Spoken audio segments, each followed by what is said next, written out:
What is up, everybody? Welcome back to another NBA Rundown brought to you courtesy of Run Pure Bets and Run Pure Sports. Got the whole team with me today because we are excited about the NBA playoffs. Tyler, we'll start with you. What did you think about all the NBA action we saw this weekend?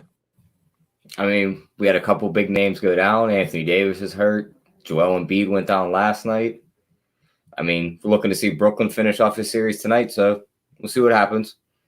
Yeah, Travis, Tyler makes a good point. Looking like the war of attrition here, getting a little NFL vibes. What did you think of this weekend? Yeah, solid games. It was good to watch. A lot of things kind of getting a little bit back to normal, but the AD injury, man, that's like the big thing, right? And the Embiid thing is, I mean, it seems like it's big, but I think he'll be fine and I think he'll play at least one of the games and they'll get the job done. So I'm not too worried about that. The big thing is the AD injury, though. Like, really excited to see how that series shakes out. And that's the big game on the slate tonight. Like, if you told me there's one game I think like you like wanted to watch, it'd probably be that one because it's going to be exciting 2-2 and a lot more to see what happens. Chris Paul with the injury, LeBron, will he show up and just be an absolute beast? That's definitely the game that I have marked to no doubt watch tonight. JSU, what was your biggest takeaway from the weekend? Yeah, well, I mean, definitely the AD injury. Like, it has to be the biggest takeaway because that is huge for the Lakers and huge for the West. Because honestly, if AD is not good that just opens up everything in the West, in my opinion. Not that the Lakers are completely dead, because we've seen LeBron carry teams before, but he's also older now, and it's just different. So that has to be the biggest news. I mean, seeing Joel Embiid go down, kind of fall on his backside a little bit, and then them say he's out with some knee soreness. That's not ever good either. And if Philly wants to get to the finals and have a chance at winning, he needs to be healthy. I don't care who else goes down. He has to be there. There is no shot for Philly to win a title without Joel Embiid. So we'll see with his injury as well. Hopefully it's not that big of a deal. I really hope, because although I'm not a Ben Simmons fan, I'm not against the Sixers. I'm not like a Philly hater. I really like Joel Embiid. I really like watching him. So I hope he's okay to play. And then the other takeaway has to be my Knicks. And they're down. They're down. Was it 3-1 now, Mangone? 3-1? Yeah, so, 3-1 for those counting at home. Where are you at, Joey Work? Where's everyone in the chat? I mean, here's the difference, though, with me and guys like Joey Work. We're not running scared. We're coming right back. We're going to bet the Knicks again tomorrow night, because they're going to ship it for us tomorrow night. We're not afraid of your friggin' Hawks. We're going to take them down. At this point, I think you just got to dive with the ship. And if you were on Atlanta from the start, you're feeling really good. Everyone just says rip Knicks. I mean, game one was really close. Game two, everyone wanted to close the doors on them after a half, after a friggin' half. And then what do they do in the second half? So we're not just closing the doors down. This isn't Atlanta in 5. The Knicks are going to come back. They're going to take this game home. I'm not running scared. I'm right here, Travis. I'm a man. I'm going to I'll look you in the eyes if they lose or win. It doesn't matter to me. I'm right here, though. 3-1. We're coming back at you tomorrow. JSU's a man. He's almost 30, or he is 30. I don't know. You're right. Oh, man. I'm not 40. It doesn't work. No, it'll be fun, though. I'm excited. We'll obviously talk about that. I don't know if we'll both be back for tomorrow, but I'll make sure to show up tomorrow so I can, bet on some Hawks. But listen, if it does get to game 6, JSU, I might be going to that game. I might fly down to Atlanta and go to the game. It looks a little cheap. I've always wanted to go to a playoff game and get some good seats. You can get some good seats there. I got some friends that want to, meet up. Haven't seen in a while. So it's on the possible calendar, JSU. You might see me in the stands. I'm going to have to grab myself a Gallinari jersey, right? Just like one of the most random jerseys you can buy, and be in the stands there. Maybe have to be like spread with the Mohawk, but excited for I mean, that's some serious stuff. The Hawks might be getting Mangone to fly down for game 6. I mean, whoo, I don't know. I'm talking about game 5, Travis. We'll get to game 6 once game 5 is over. I wouldn't mind game 6. I'll say that. But game 5, I'd be happy with that too. Either way, I'm going to enjoy that. I'm going to enjoy that series, no doubt. I think the game 6 we looked at was Friday night. So, but we got Wednesday night. We got the Garden. The Garden will be electric for sure. But Obviously, that's not on today's tap of games, and we got a lot of good games to talk about here. Yeah, let's jump into those games right now. The first one we got, the Boston Celtics will be taking on the Brooklyn Nets. Of course, the Brooklyn Nets split 1-1 in Boston over the weekend. Now they return to Brooklyn, and they've been pretty vocal about not wanting to go back to Boston, of course, with a little incident. Kyrie kind of fanning the flames by stepping on the logo. The Boston fan responded by throwing the water bottle, was subsequently arrested, brought up a lot of conversation about fan behavior. But let's just go back to the game. The line is 12.5. Can I just say something real quick, Spread, about that whole situation? Yeah. So, first of all, we got all these fans that it's not just Boston. I mean, what was the game yesterday? What was it, Washington? Where the fan just randomly runs on the floor while the game's going on? Like, while the game's going on, and the fan just runs on the floor and, like, takes a dive and a security guard tackles him. I mean, what are these people doing? He didn't just take a dive. He ran out, turned around, and jumped and touched the backboard, and then he got tackled. Okay, I didn't see that. Is that what he did? Yeah, he jumped and touched the backboard. Yeah. Wow. I mean, I just don't get it. Like, I don't understand the stupidity. I say what you will. Like, these fans, you want to say something, you want to yell and scream and whatever, go for it. What you paid for those seats, whatever. But to run on the court and to do stupid things like that, or to throw objects, you can say what you want about him throwing a water bottle. He threw a water bottle. It didn't hit him. No, in my opinion, it's no harm, no foul. But that fan should be just, like, in my opinion, the Celtics he should have a heavy fine, and the fan should also be kicked out of the arena for like 5 years or something like that. Get banned or something where it's hefty enough where that a fan says, okay, let me think twice before I throw this object at a player or some stupid thing like that. Fine them heavy and kick them out of the arena for a long time, or make them a point and kick them out for good. That's fine. Make an example. Say, like, hey, if you do this stupid stuff, this is what we're going to do. Yeah, I mean, I don't understand it either. I think we can all agree, though, that it has no place in the sport, and hopefully this is the last where we're talking about it here at the end of the week, because if it continues to escalate, this could be another issue, and it's not something that I really, hope. Because he stepped on the logo, Spread? I mean, seriously, what? Because he stepped on the logo, because he said some things like, we're throwing objects at Kyrie. Like, I'm not a fan of Kyrie. I think he's a great basketball player. I'm not a fan of some of the things he says, but at the end of the day, doesn't mean we like throw objects at players. Like, that's just stupid. Yeah, no, it was absolutely terrible, and good to see him get arrested and King Maul, he should get banned. He should get banned permanently. That's good. They should make an example, and the NBA should do that, in my opinion, with the guy from Washington too. Just like, no reason to run on the floor, especially while the game's going on. Like, that's just stupid. Touch the backboard. So dumb.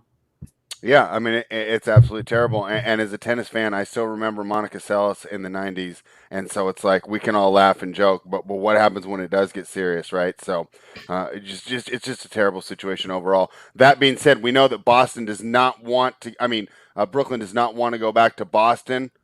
The books know that too. So they put the line at 12.5. Tyler, I think this could be like a 30-point win. I didn't bet it, though. 12.5 is a lot. In Boston fighting for their season, they're not going to pull anyone. Backdoor cover could be open. I don't know. How are you approaching this game, Tyler? Yeah, I mean, we talked about it last night, and the first thing I said was that line basically priced us out of the Brooklyn side. Mm-hmm. So I went right to the props. There's a couple I want to hear the two DFS guys' opinions on. Kyrie over 5.5 rebounds intrigues me. He's grabbed 6 in the first 3 games and then 11 in the last game. He's got the second highest rebounding percentage of the guys playing 20-plus minutes on Brooklyn's side. And just like Spread said, they don't want to go back to Boston, so you're going to get full effort out of these guys tonight. So, I mean, I like that play. And then on the Boston side, I like Smart over 15.5 points and over 2.5 threes. He's covered that 15.5 all 4 games, and he's going to be their second option with the other guys still out. All right, Travis, you are a Celtics fan. Obviously, we know that your season essentially ended with the Jaylen Brown injury, but does it officially end tonight? What do you think? Yeah, I mean, I think it officially ends today. Listen, those Nets, they are not going back to Brooklyn, right? Like there's no chance. I would not be betting on the Celtics here. And they are definitely struggling, right? They don't have a lot of bodies left. I mean, it is rough there if you are the Celtics. I do think that Tyler brought up some good points about Kyrie. I think you brought up some good points before about Marcus Smart and some of his props as well. I don't know if you want to talk about those, Tyler, real quick. I don't think you mentioned those unless I missed you say it, but he's going to run point, right? Like, I mean, that's going to be really good, and that's going to be great for DFS. So I guess before Tyler talks about the Smart prop, I'll just pull up some DFS price tags on these guys because you can't ignore the Celtics. They're in like a weird spot where it's like, okay, they're so shorthanded and their price tags are good that you want to play them, but they might get just blown out. And how long is Stevens going to leave them in there? Like, let's say it's a 15-point game, 20-point game. When does he absolutely call off the dogs? Or does he just like, because it's like a winner? I don't think he will, personally. Does he ride him out till the end, basically? And if he's riding him out, like Jason Tatum at 10K, and again, this is like the worst case scenario, like if they get blown out. What if the game is close and Jason Tatum's 10K? Now, that's in the realm of possibilities. It's not likely, but it's in the possibilities. 10K price tag for Tatum, I still think you can consider playing him, especially with all the value we have on this slate, right? We have the Lakers value that's out there. We have guys like Marcus Smart at 6.5. We know he is not afraid to shoot the ball, and we know he's willing to shoot the ball. We have Fournier at 6.2K, who disappointed in the last game, but 5 for 15 on shooting, 2 for 9 from 3. Certainly he could have a better game. I'm sure he's not going to go 0 rebounds again, right? There's opportunity there for him. I think people are going to be like, man, Evan Fournier burning this spot. He's going to be an underlooked guy in tournaments that you can take a shot on for sure as a differentiator. He's the Celtic guy that people might not want to go to compared to like Smart. I think they're just going to gravitate towards him instead. And then Tristan Thompson at 5.5K. Again, another guy kind of disappointed. Only took 4 shot attempts, though, right? I don't think that happens again. I think he shoots more. I think he plays more than 22 minutes, more than likely. And, hey, 5.5K, he can get the job done. The only issue on this slate is center, it's kind of loaded, right? DeAndre Ayton at 7.4, you could still play him. I still think he's certainly fine. Been getting 40 almost every time, and now there's no AD. Nurkic at 7.1, definitely in play. Andre Drummond at 5.2K with no Anthony Davis. Marcus Gasol at 3.6. He's a value that's going to get some minutes. Like, there's a lot of centers on this slate, but I don't want to overlook these Celtic options. And on the opposite side, I saw someone tweet it out. They basically said it was like watching, guys play 2K. If you saw Harden and Kyrie, they were just putting up numbers, right? I mean, you had 60 fantasy points for Harden, Kyrie, and KD. Like, all 3 of them just went absolutely off. It's like they were just playing a video game out there. You can mix and match these guys throughout your lineups. 8.8K for Kyrie Irving, certainly possible. The thing that's nice about him is shooting guard flexibility or point guard. He's not just stuck with one position. And then KD, same thing. You get him at small forward or power forward. That's nice as well. 10.2. I think KD is my favorite of them, but it just depends on when you're plugging in the Nets. I think it depends on your lineup and what position you need, because all of them have great opportunity. I rank KD as my number 1. I rank Kyrie as my 2 because of the savings, and then Harden as my number 3. All right, that's a pretty good breakdown. I think that this is great for the DFS as well, because obviously Tyler and I don't touch on that. That's why we love having you on JSU. So 12.5. Tyler and I were talking last night. I say, maybe I'm going to stay off that. As the more and more I look, I think this might have the potential to be, the end of the day when we're looking hindsight 2020. This might have been the easiest cover of the day, right? This most sweat-free cover. What do you think? Does Boston hang tough here, or is this an absolute Brooklyn blowout? And do you think that they roll and cover this 12.5-point spread? No, I think Brooklyn dominates. I think they just dominate them from start to finish. If you watch that last game too, one thing that was interesting, Mangone kind of brought it up, but God, it just seemed like these studs were just taking every single shot. Kyrie, Durant, they just wanted it. They just wanted the ball, Harden, and they were just going at the Celtics the entire game, not giving them a break. You're going to see that again. Kyrie did like this. They don't want to go back to Boston. I don't think it happens. I think these guys put it on the Celtics. And I kind of disagree with Mangone a little. I think you can definitely in DFS look the Celtics over, like especially the more expensive guys, like especially the You're just fading them all together. The Tatums, I think you can absolutely fade them and just say this could be a complete blowout. Now, if you see it going the opposite way, where like, let's say you like the Celtics and you think they can cover, well, then maybe you should like some of these guys a little bit more. So it kind of depends on how you see this game going. I see this game kind of getting out of hand early. And maybe Brad won't go away from his guys like completely, but still, if it gets out of hand early, the Celtics kind of get down. It's going to be tough to climb back in with this Nets team and how much pressure they put on you offensively. I mean, it's just so many weapons. They don't have the wing defenders in Boston to keep up with these guys from Brooklyn. It's just they don't. And then what happens is once they key in on like Kyrie, they leave Joe Harris completely wide open for spot up threes. It's like, I think the thing we have going for us, JSU, is I think it's a really good slate. So like you can, and I guess because I was looking at I'm thinking about the other slate the other day where I think it made sense to get on them. But like you have Portland and Denver, right, which has been really great series and a good total. And like we have a lot of value on the Lakers and Phoenix where we might not need that Celtics value as much, right? And of course the prices have gone up a little bit, not a ton, but I wouldn't completely ignore them. I think you can make a case that like even in the block, you like Jason, if you're playing 150 lineups, would you fade them completely, or would you maybe make it like a max of one? Like, how would you do that? I would play like the cheaper guys. Yeah, I would play like the cheaper guys. Like I could play Pritchard, Langford. I could play those type of guys for sure on DK in a 150 setting, or just in like a 1 to 3 lineup setting, just because they're so cheap. I think Tristan is still technically cheap enough where I could play him, but I like cut it off at Fournier and Smart. They're going to chuck, and if they miss, then it's going to get ugly real fast. Smart is like pulling up for these terrible 3-point shots just because he knows they don't have anyone else. Like they lost Jalen, now Kemba. They need him to kind of be that type of aggressive offensively, but the problem is he's just not that good. He's not good enough. Can he get hot? Yeah, maybe once, maybe twice, but I'm going to bet against it. Evan Fournier, I just see no upside in him, like absolutely no upside. Even if he's hitting his 3-point shots, like he went 4 for 7 in game 3 from 3. Okay, that's fine. 6 for 12 from the field. He only gave you 29 fantasy points. Like if you want 30, that's fine. I want a guy who can give me 40. Like, at least I know if I play Smart, more times than not, he's probably going to miss those threes. But the dude can rebound. He can get assists. He can get steals and blocks, and he can fill the stat sheet. I see more upside. I would definitely play him over Fournier. But again, I think I'm just going to take the approach of fading all the Celtics side and going on to these other 2 games where I see clear better games and possibly close games in both of them. So that's how I'm going to look at this slate. Pretty good strategy, JSU. Don't think it'll be too popular in your local barbershop, but probably help you get to the window there. So that was a fun game to break down. Hey, not too much controversy there. Kumbaya, we all agreed. Let's get into some disagreement because I think it's going to happen now, and that's with the Portland Trailblazers heading to Denver to take on the Nuggets.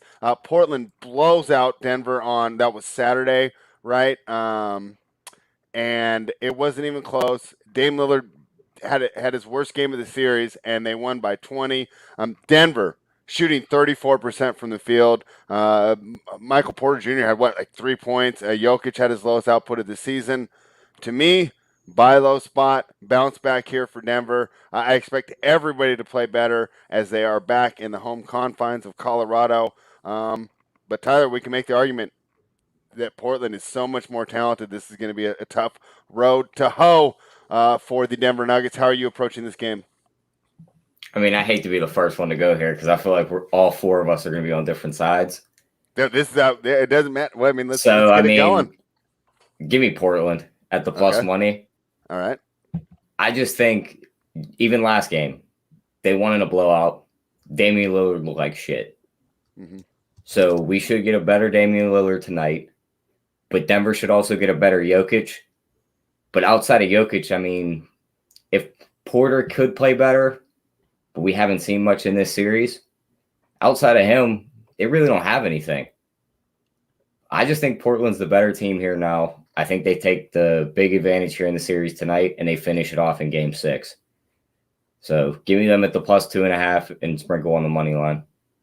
All right, and we got a Run Pure Sports member here to be the tiebreaker if we need it, and that is our guy Titletown who says Portland all day. Travis, Tyler talked about Damian Lillard playing. He was always on Portland. What do you mean? He was on Portland last game when I told him take Denver money line. I literally slid into his DMs just to give him a free winner. And he was on freaking Portland. Title loves Portland. He loves the back up. No, the Title. Stop it. Get out of here. He's not no tiebreaker. We're discounting Title. All right. He's definitely got money on Portland.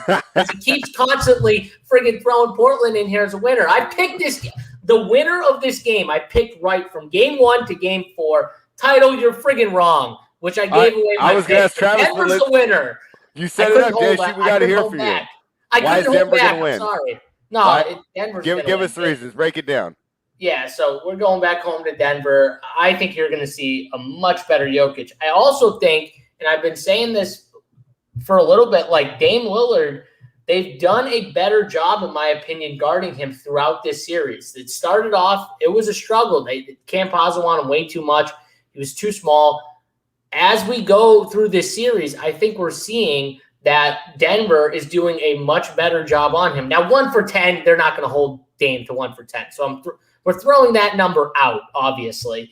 But at the same time, I do think they've done a much better job. So it makes me a lot more comfortable betting him. And I think you're going to come back to Denver where these guys are a little more comfortable. MPJ, who's clearly been awful this series, by the way. That's another thing that I didn't even see happening. Big T talked about it from game 1, literally. He thought that MPJ and DFS was a terrible play from game 1 all the way through this series, and he's been spot on.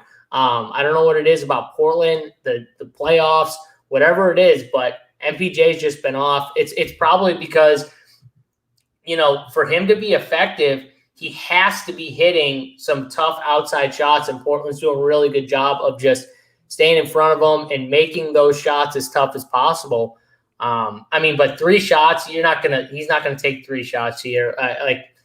We'll see, but I think that this is a Denver win easily. Titletown, you want the 300? We can run it for 300. That's fine. All I'm saying is you wouldn't take them the last time I offered you Denver in the DMs. I said I'd take a money line. I gave you a free winner, and you bet Portland like a donkey. So that's fine. All right, Travis. So the chat, as always, has been picking you as the best host over Holden. Are you going to go ahead and pick against Holden's team here tonight? What's going on? By the way, speaking of like hosts that are just being disrespectful, JSU on the show is like, oh, him and Big T, oh, Mangone is on Portland.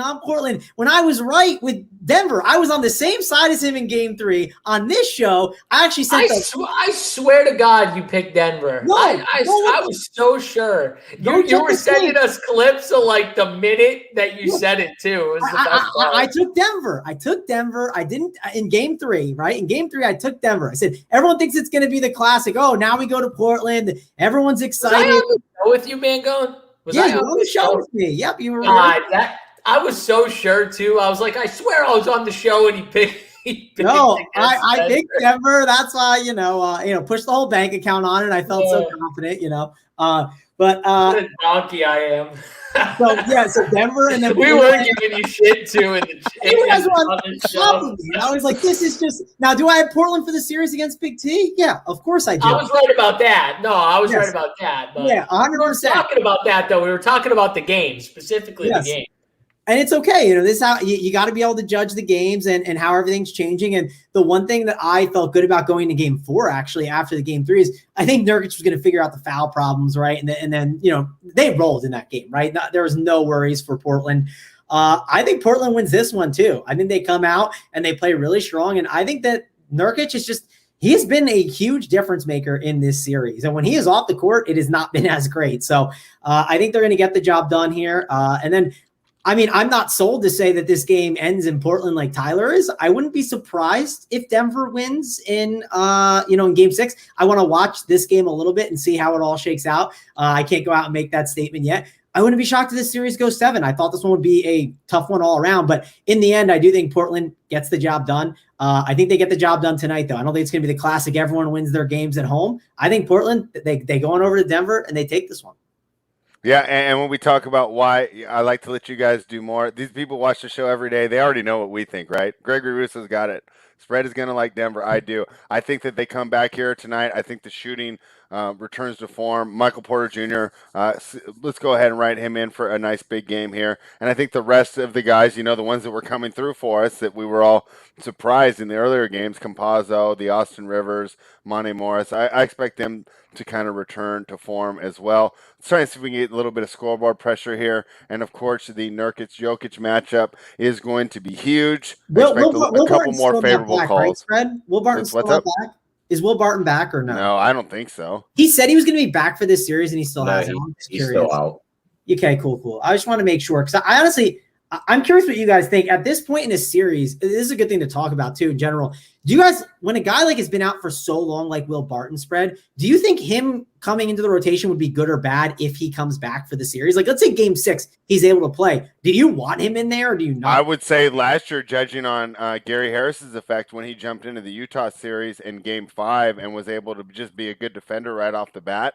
Yes, I do, because it's an extra body, a smart player, and he doesn't necessarily need to have a shot beyond form to help that team, because the level of guard play is so low right now to begin with. It's not like you're coming in and you're taking minutes away from someone who's just absolutely dominating. But I'd like to hear what Tyler and JSU think about that.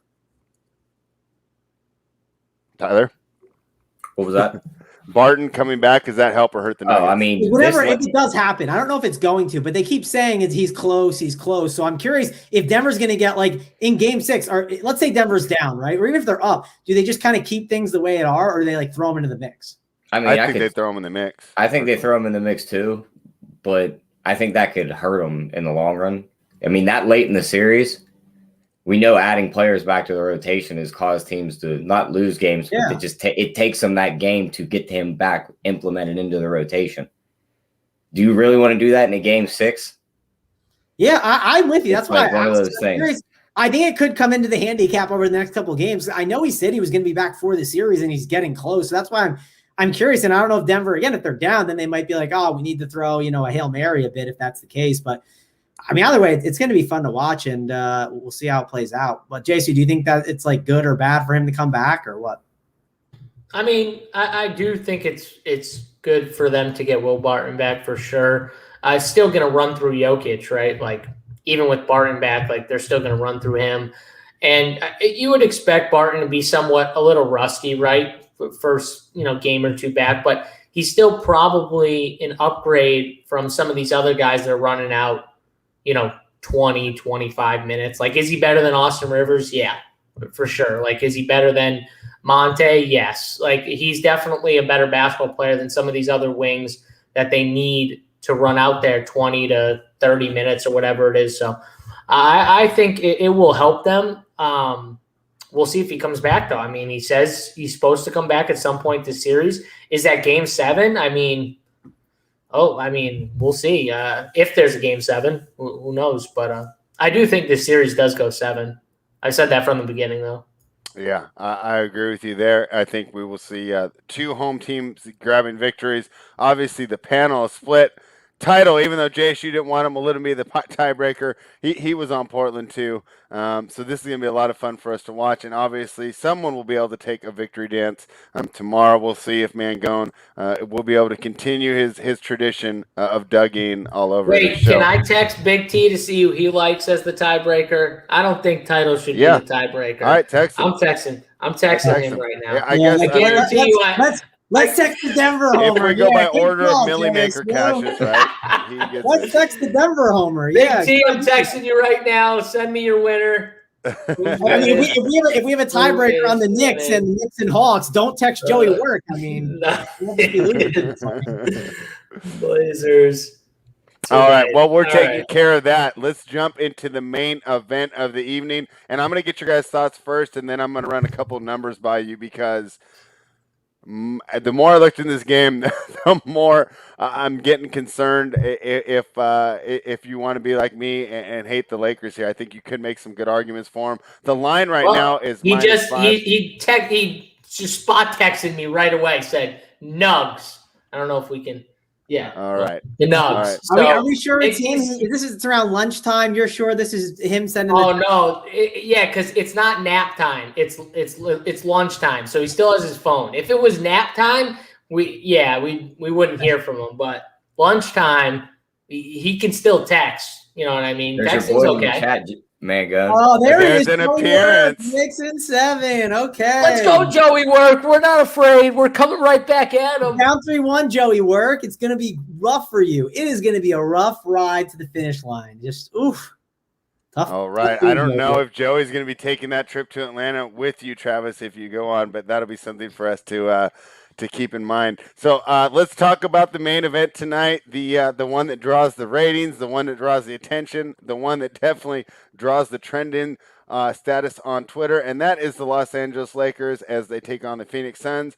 We go back to Phoenix tonight. Anthony Davis, or should I say Anthony Data Davis, is not going to be playing tonight. I don't expect, still technically day-to-day on the injury report, don't expect to see him. From what I've read, normally this would be a 6 to 10 day injury period. This being the NBA playoffs, could be an opportunity to get him out here quicker. I don't expect him to play, though. I do expect Chris Paul to play. Tyler, what do you expect from this game? Everyone's going to expect this is the spot where the old LeBron shows up, he scores you 40 points, triple-double, and they win this game. I don't think that happens. I think Phoenix locks down all the role players for LA and just says, go beat us. You're 36 years old. Your numbers have been identical when AD's been out this year, when you said you're going to step up. I think the -5 is too short. You're getting a Lakers tax. I also think Ayton dominates this game down low. They get Drummond into foul trouble. It's just going to open up down low. So I love the Suns here. All right, we got one pick for the Suns. Tyler's laying the 5. Travis, how are you approaching this? Yeah, here's my problem here. So the second I saw the AD news, I was like, oh, let me like jump on a bet here. You know, the line was like -4, so I figured I instantly get the closing line value, and I thought I could move a little bit more, and I'm sure they had it priced in a little bit, but I have Suns -4 right now. I thought maybe it would move a little more. Like I thought we'd maybe get it to 6, right? But I guess maybe they priced it in when they were putting out that line at the start. But I currently think that the Suns are gonna, they're gonna do their best to lock down LeBron, right? And then the whole team. But my worry is it's hard to bet against LeBron. It's not a fun side to be on when you're betting against LeBron on the other side. I also worry about when AD is going to be back, right?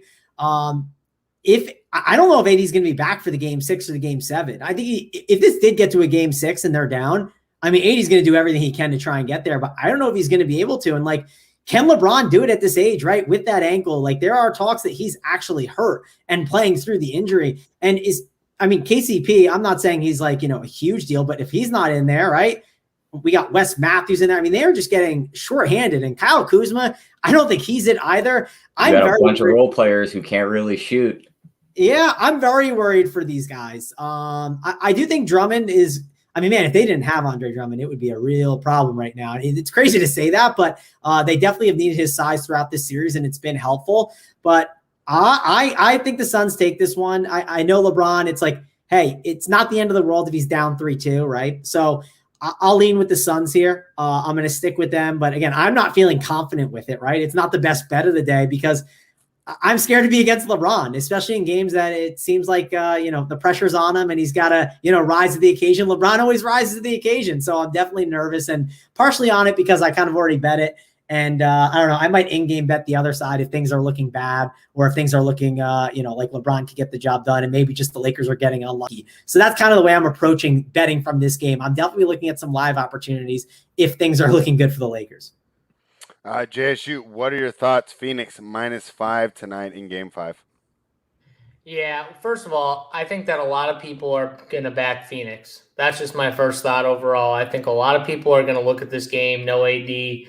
LeBron has been, hasn't, in my opinion, watching him, like he's been fine, but he hasn't been like take over LeBron, just dominate everything. Maybe because he doesn't have to with AD. But again, I think that this game actually, and this is probably going to be a different take, but I think the Lakers come in and win this game. And I like the Lakers money line here at plus 175. I see a lot of value in that. +5 would obviously be the safer side. But I think LeBron wins this game. He is good enough to win this game on his own. And people don't realize it, but he doesn't have to be as good with AD. Like it's clear he takes a back seat to AD whenever AD is on the floor. It's like, oh, give AD the ball. You know what I mean? Just constantly, that's fine. I'm cool with being the second guy right now. He's going to take over this game, and he will get every call too, by the way, like every single call. So Lakers are the team that the league wants to win. LeBron is the face of the league still. LeBron is going to come out. He's going to put on a show, and I think the Lakers end up winning this game. +175. Like I'll take my chances against the Suns team that clearly CP3 is still fighting through things. Devin Booker and Ayton, okay, they're good players, but can the Lakers win? Yeah, of course they can. Of course, with LeBron, you always have a chance. They're not facing like the Golden State Warriors, you know what I mean? Like with KD and Steph Curry, and they're facing the Suns, people. Devin Booker and DeAndre Ayton, I mean, they're good players. CP3, they're all good players. But man, I've seen LeBron carry worse teams against really, really good teams. So I'll take LeBron. I mean, I think you make a great on point. the other side, by the way. Like, I wasn't planning on it, but I thought with like the news, like I'd get like more of a line movement where maybe get to like 6 or 7, and then maybe I could hedge it the other way and just sit in the middle and just enjoy. So I'm kind of hoping for that throughout the game. Like, I don't love the side I'm on right now.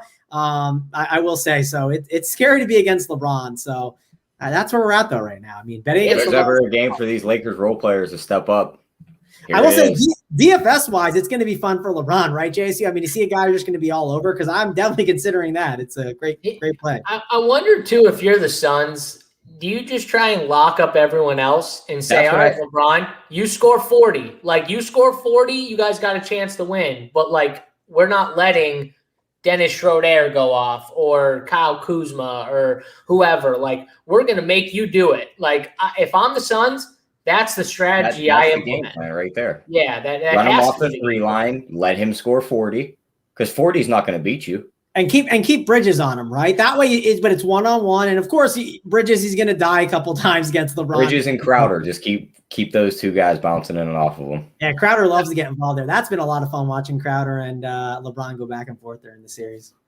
All right. Yeah, it's always fun. But again, if he goes for 40, the Lakers have a chance, but the Suns definitely have a chance too if they can lock up everyone else. That's the key to this game. Can they stop those secondary guys, or does LeBron just get into a free flow where he's finding, guys in the corner for easy 3-point shots? Or are they going to make those shots? We've seen them have them wide open shots all series. Well, I mean, that's always the rim. question, though, right? Like, are they going to make the shots is another thing. But, like, I think Drummond's a way bigger factor now, because you take AD off the floor. Well, now he becomes more of a focal point of the offense, where I think LeBron is going to try and get him more involved.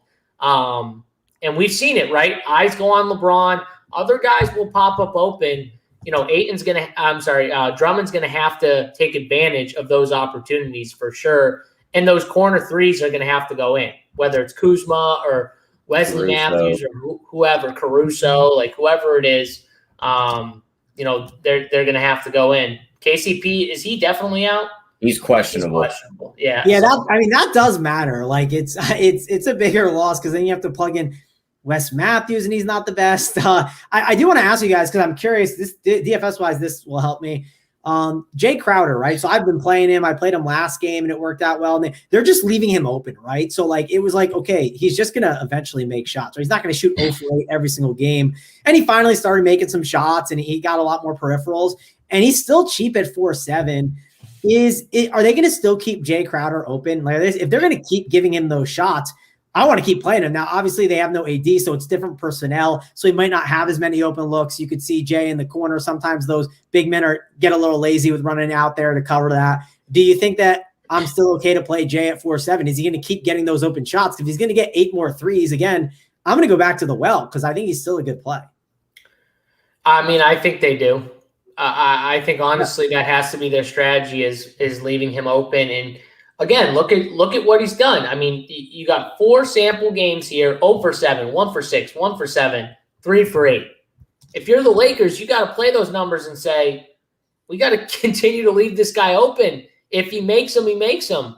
But I'll take my chances. 0 for 7, 1 for 6, 1 for 7. Like, he goes 3 for 8 the last game. I mean, that's still not bad for leaving a guy wide open. Like, I'll take my shot. I got a couple props I want to hear your guys' opinion on. Let's hear it. They're hanging Ayton's points at 15.5. Now there's no AD to patrol the paint. He scored, he scored 20 plus in 3 of these 4 games. I think that's a smash spot for the over. No, so we got someone in chat saying no way Lakers win the game without Anthony Davis. That's not real, right? Like, because LeBron's never won a game on his own. I mean, he can definitely do it. What are we talking? The Suns like the best team ever? What are we talking about right now?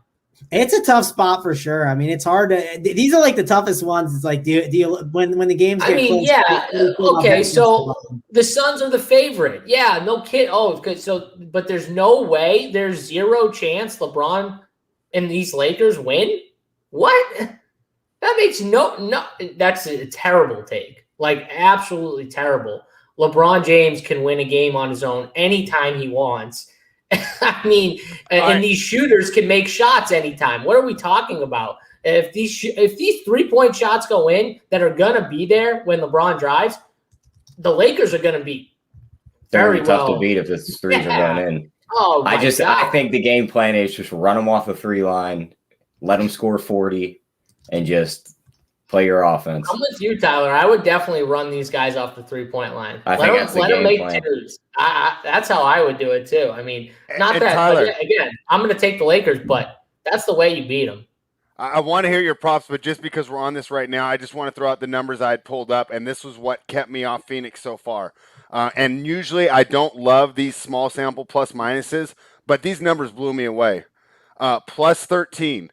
That's the Lakers plus minus in the 54 minutes that Anthony Davis hasn't played. That shocked me, right? To my eye test, he seems like he's a positive player. In comparison, the Lakers are minus 9 in the 138 that Davis has been on the floor. I mean, this just shocked me. I couldn't believe it. Then we go to some of these. Let's look at LeBron and his impact on the Lakers. They're plus 37 in the 151 minutes he played. They're minus 33 in the 41 minutes he didn't play. He's you're looking at these plus minus, and if you want to argue that individual plus minus in these small sample sizes is meaningless, I'll go ahead and concede that, right? These aren't the be all end all of statistics, but this just completely threw me off. 101 minutes, James and Davis shared the floor. Lakers plus 21. The 37 minutes Davis played without LeBron, minus 30. In the 50 minutes James played without Davis, the Lakers are plus 16. I mean, this is just wild stuff to me. And one last thing, I just want to go on without Anthony Davis out there. So obviously the Lakers are going to struggle in the minutes that LeBron's not out here. Here are the best lineups without LeBron or AD in it. The first one's Harrell, Morris, Kuzma, KCP, and Schrader. They're plus 6.7. And the second one is you switch. Looks like we switched Kuzma with Taylor Horton-Tucker, and they are plus 2.8 in those. So just want to throw those out there. Those numbers shocked me. I was on what Matt said. Hey, I don't think they can win it. And then I started looking at these numbers, and I said, wow, is my eye deceiving me? Like what do you make of that? Like, obviously JSU's not surprised because he thinks it could happen. Like, Travis, are you surprised that the numbers are that bad, or do you think it's just I'm just a victim of a small sample here? No, I mean, I'm definitely surprised to hear that. Makes me think maybe he might have been playing like more hurt most of the time, right? I mean, I was definitely concerned going into the series that they both might be a little banged up for sure. But I mean, a lot of people this time of year are banged up, right? I mean, that's just how it goes. So listen, it's tough. I don't feel confident in this game. And I also have like a Lakers ticket too, where like for them to win the series from earlier on. So kind of hedging a little bit there. But I don't feel great. When these injuries happen, they get a little frustrating. But LeBron can rise to the top and always take anyone there. I mean, he took Donyell Marshall and Zydrunas Ilgauskas. So he took all those guys. He can take anyone. So what's Wes Matthews, Kyle Kuzma, Dennis Schroeder, Andre Drummond, he can carry those guys. It can easily happen. And it's going to be the best game to watch of the night for sure if you're just like an NBA fan. Yeah, I probably agree with that. Tyler, are you surprised by the numbers? Go ahead and give us an answer, and then throw out that last prop before we got caught up in the whether or not they can win without ID. I mean, not really. That number really doesn't surprise me that much.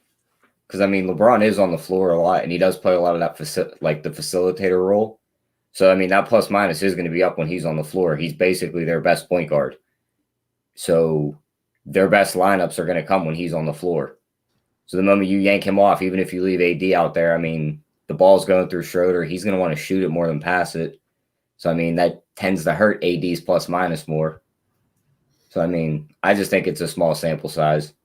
But here, you just posted the 19 and 17 without Davis thing. Here's my problem with those stats is, I'm on the Suns here right now, but like the problem with those stats is that's regular season. Like, I mean, if you're that guy, you're a big Knicks fan, and look what happened to you. Like the regular season doesn't matter. Like it's not as important as everyone thinks. There's some of it where it matters, right? But man, like LeBron will be fine. Like I'm not that worried. It's going to be a fun game. I think it's going to be close. To say that they're just absolutely dead against the Suns and they're going to get destroyed. If you really think that, bet the alt line for sure, right? Like there's a lot of value on that, but it's LeBron. He can make anything happen. He's the anomaly too, right? He's the guy that can get that done. So yeah, I agree with that. Game to watch. I hope we do get a vintage LeBron game, right? Like he's at the age of 36. Like how many more will we get of those, right? Like I would love to see it just as a basketball fan. Also, too, one of the things, just looking at some of these props here. So Dennis Schroeder is plus money at plus, where is he?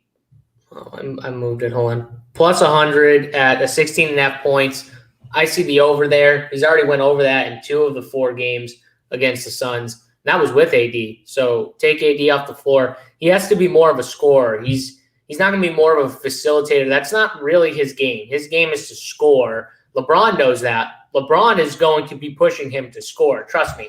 LeBron wants to make plays for everyone. So when Dennis Schroeder gets into one-on-one opportunities, I'm sure LeBron's going to be the first one saying, dude, go. Like if you get a chance to get to the hole, just friggin' go. Like I don't even care. Don't think about it. Just go. Another thing is we talked about some of these 3-point, some of these line, like for the Lakers, Kyle Kuzma, 1.5 overs plus 120. LeBron James, 2.5 plus 125, just looking for 3-point shots. I mean, I like the overs in those. Those are the things they're going to have to do. LeBron's going to have to make some threes. Kyle Kuzma is going to have to make some threes. Dennis Schroeder was, I think, plus money at 1.5. Like, I'll take my shot there. He's done that in 2 or 4 games anyways, and you expect him to shoot more from the outside with AD not being there. So I like some of these props on guys like Schroeder and Kuzma for overs. I think they're really good props at plus money.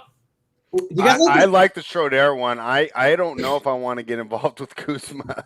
I wouldn't. I like the Schroeder one. I hate Kuzma so much they could give me like an over 0.5 point prop for him and I still wouldn't bet it. All I'm going to say is I'd probably he's going to shoot. Over 0.5 point. He's going to take 8 threes in this game. Yeah. He's going to take 8 threes, and all he has to do is make 2.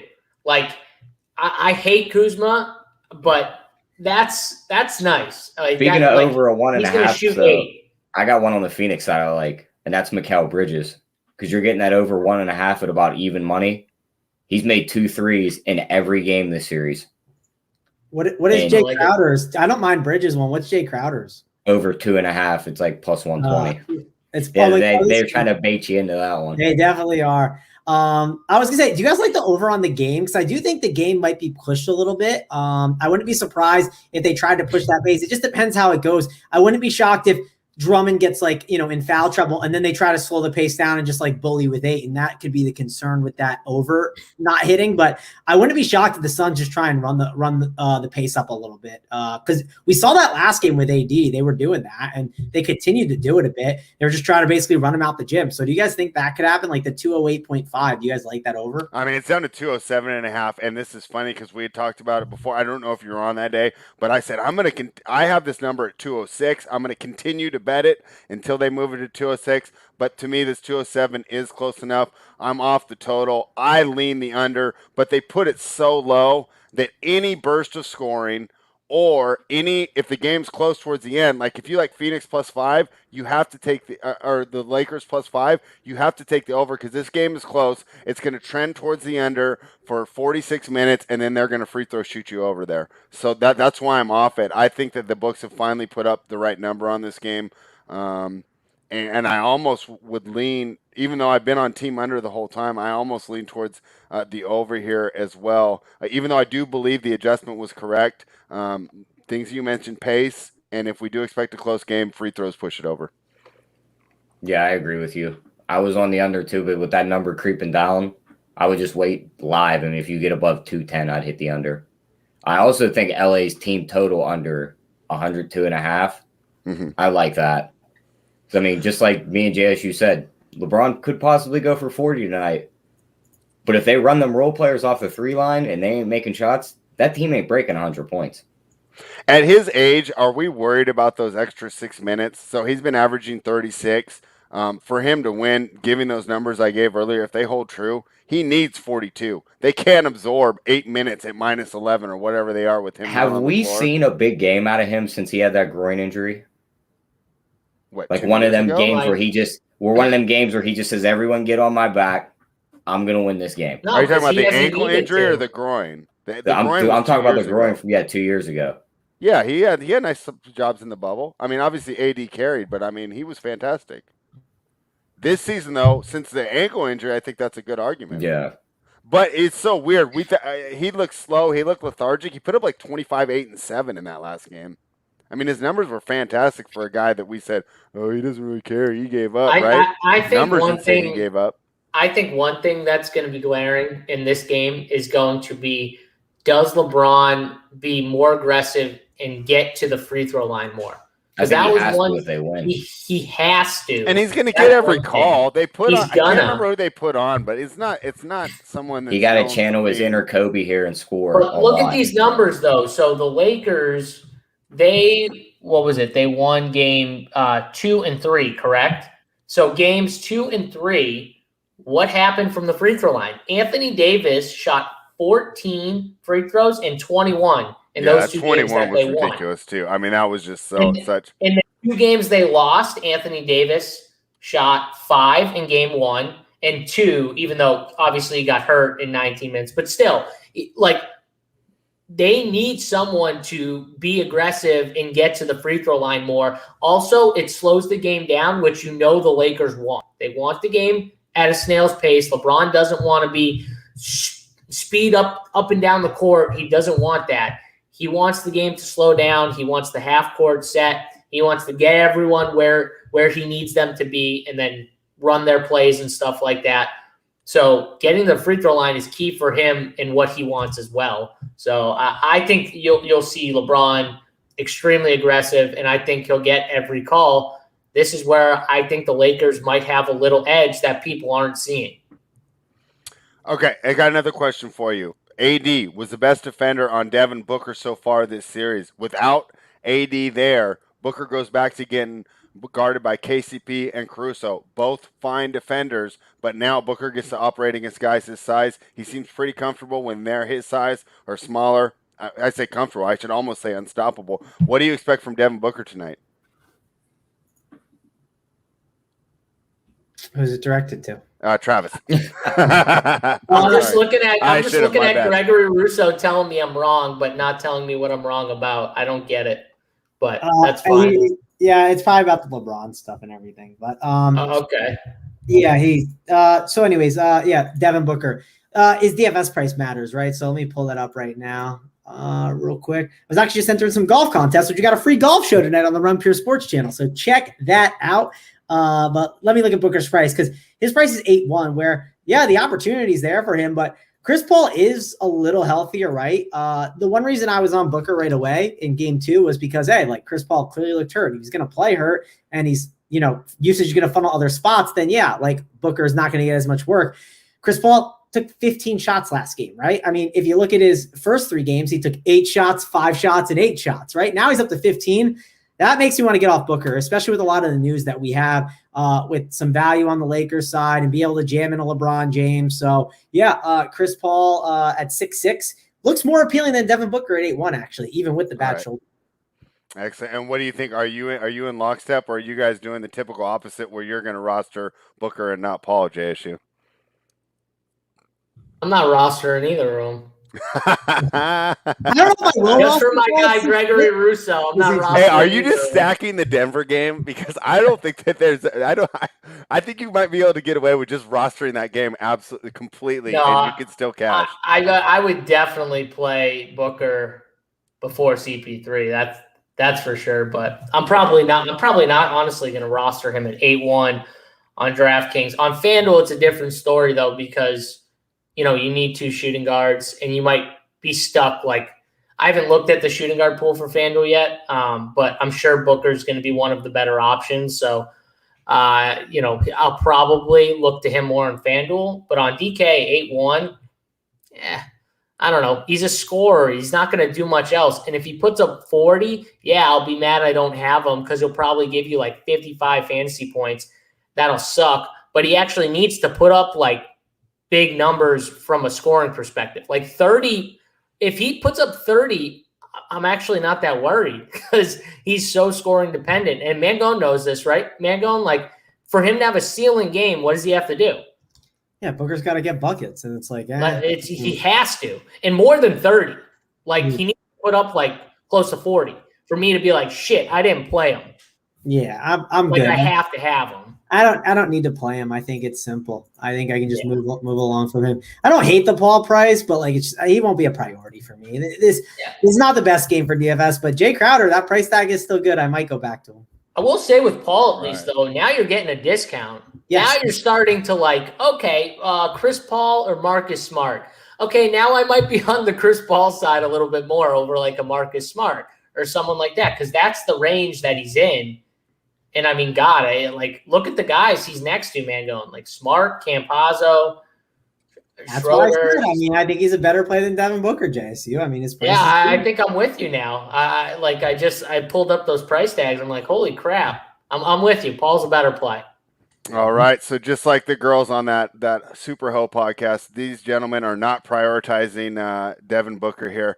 I think we've been doing a pretty thorough analysis here, unless we want to do mascots and broadcast teams. But other than that, I think we can go to best bets. Tyler, let's start with you. Side, total, or prop? What's your best bet for the day?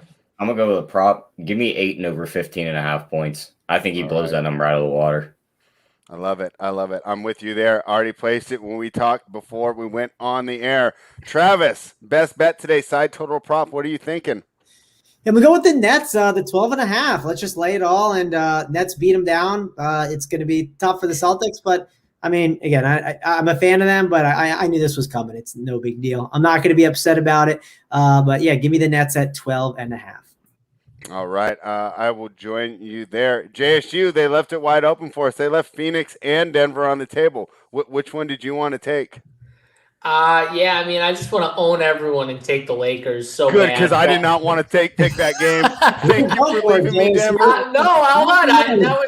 That was my segue into the fact that I'm taking Denver, because that's the best bet. Denver's winning for us today. But I will take the Lakers too, just to piss everyone off, because everyone's on the Suns are just so much better. Okay, that's fine.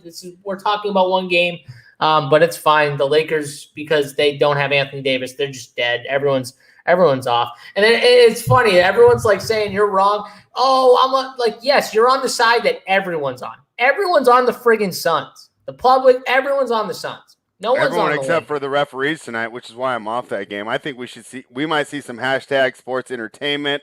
I think Adam Silver might pull a little Vince McMahon here tonight, do what's best for business, and that's what keep me off that game. I will be happy. He's going to be pumping LeBron up too before the game. He said, "Listen, man, we need you tonight. The NBA, not the Lakers. The NBA needs you tonight." I hope the Lakers go out to like a rough lead so I can get on the Lakers like +10 and just be happily in the middle, and I either win one way or the other and call it a day. I can watch it sweat free, because I love how Mangone's trying to get like in the middle of this. I don't like this game.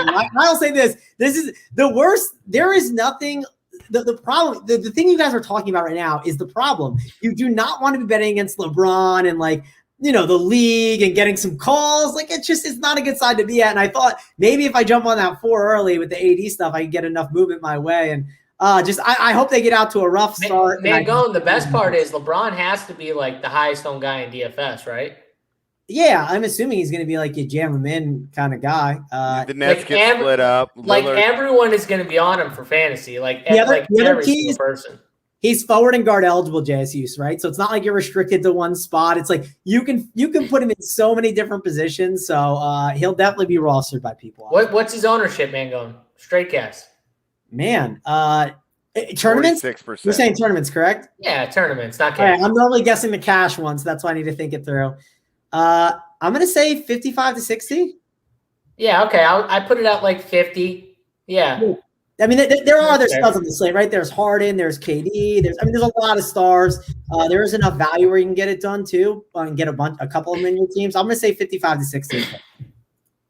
All right. Hey, Gregory Russo's answering. I got to make it official. Thank you, JSU, for leaving it on the table for me. I'm going to go ahead and take Denver to turn it around here. I really think this is a nice. No, we're on the same side on Denver. We're riding Denver. But I'm not getting involved in that other game. They already gave out Brooklyn and Nets. I don't actually like any of the totals today. I kind of lean towards the over in the first two, but because it's playoff basketball and I love unders in playoff basketball, I'm staying away. And like I said, the 206, 207 and a half, that's not a point's not enough of an edge for me to play a total. I mean, total's got to be like 3 to 4. You can give me a 1.5 edge on a side. I'm fine with that. Not for a total, so I'm staying away from all the totals. Give me Denver to bounce back tonight. I think we see MVP Jokic back in full effect. Also, we talked about sports entertainment here.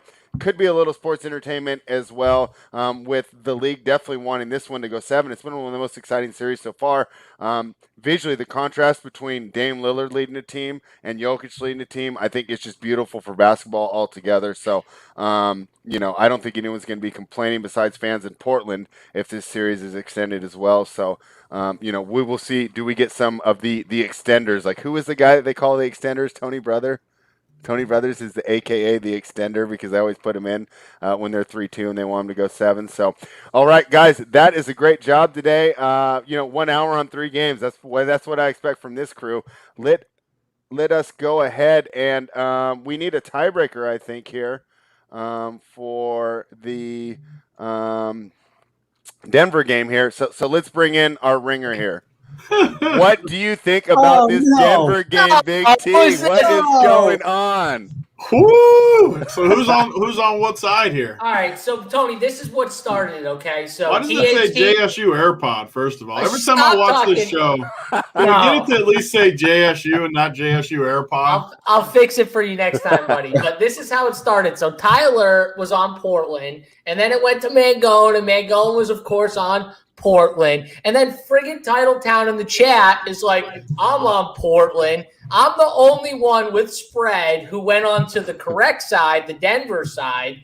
And spread was trying to use title as the tiebreaker. I said, no. This isn't how it works. So I texted Big T. I said, Big T's going to be the tiebreaker. Of course, you snap called Nugs like I knew you would because you like winners. And now we got Big T on the show. I mean, this is perfect. I just wanted to come on, too, so that Mangone can't, after Denver wins tonight, come back and say, well, I was on Denver in Game 5, and I was on Portland for the whole thing. I have tape on that other one. Again, if you want to pony up some money and bet on it, there's a little timestamp. You can go back and watch it. Do I have to put the whole bank account on it? Like if you want to, big boy, I'll give you the minimum is $100. You can go there, but if you want to go to the max, Tony, we can go to the max. Tony, he was ready to shove it all in.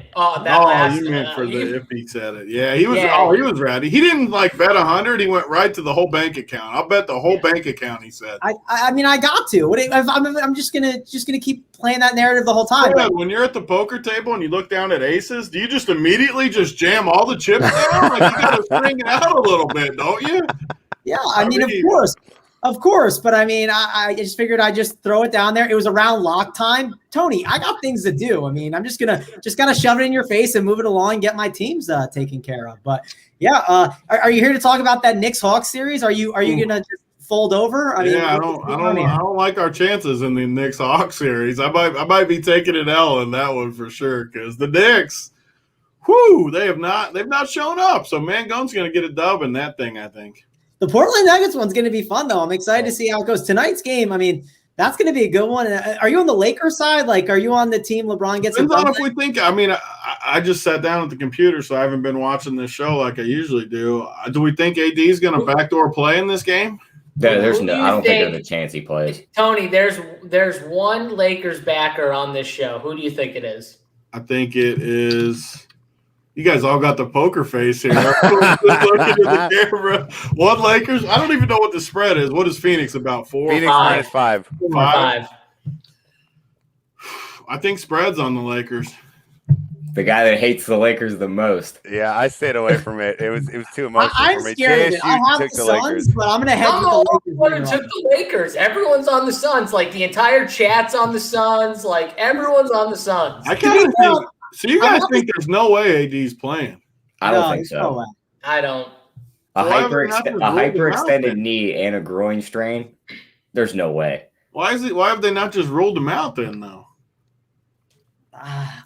Because this is the NBA. What is the exact status on him? What is it? I mean, it's questionable. Doubtful. They keep saying questionable. Yeah. I don't know. I kind of like the Lakers. I'll go with JSU. I think LeBron has a vintage game tonight, and I think he rises up. I'm not like 5-star committed to this thing, though. I don't know. I mean, the Lakers, they are what they are. If I had to pick, though, I would take the Lakers. I'm not a huge Phoenix guy, though. I don't think Phoenix is good at all. You think Big Phoenix T, is smart enough to Brooklyn just game? lock up the role players? I mean, it could happen. I mean, Phoenix could definitely sell out to try to stop LeBron and make some other guys beat him. And that, I mean, I'm not committed to the game, but if I had to pick, I am committed to the Nuggets, though. I think the Nuggets win for sure tonight. Game 4 was a perfect spot for Portland. I kind of even picked Portland in Game 4 without actually saying it. I said I wasn't feeling very good about it. Tonight's the Nuggets game, though. I think the Nuggets, they roll tonight. And Portland might roll in Game 6, honestly. That's probably the outcome. Blowout tonight, blowout in Game 6, battle in Game 7 in Denver. That's how I see it going. Yeah, I agree with you there. What do you think of this Brooklyn game tonight, minus 12.5? At first, the line seemed to scare me off, but the more I look at it, this might be the easiest cover as we're, Brooklyn's up by 24 going into the fourth. What do you think? I'm with you. I think Brooklyn wins by 30 plus. Yeah. Like Boston shot their wad the one game. What was that, 2 games ago? Yep.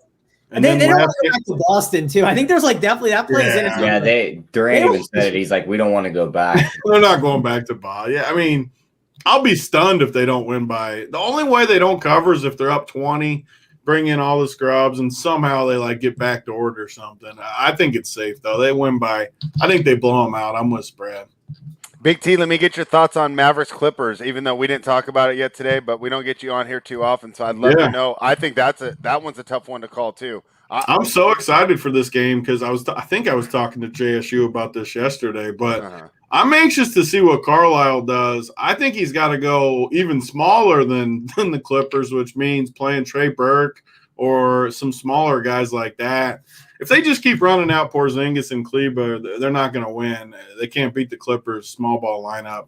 I think they might roll out a crazy small lineup and try to do something different, and I'm anxious to see it. I don't have a strong take. If I had to pick, I think it'd be the Clippers just because I don't really know if Dallas can counter that small ball lineup. When they go small with Batum and Morris and these guys, they just can't really guard it. I mean, they're doing whatever they want.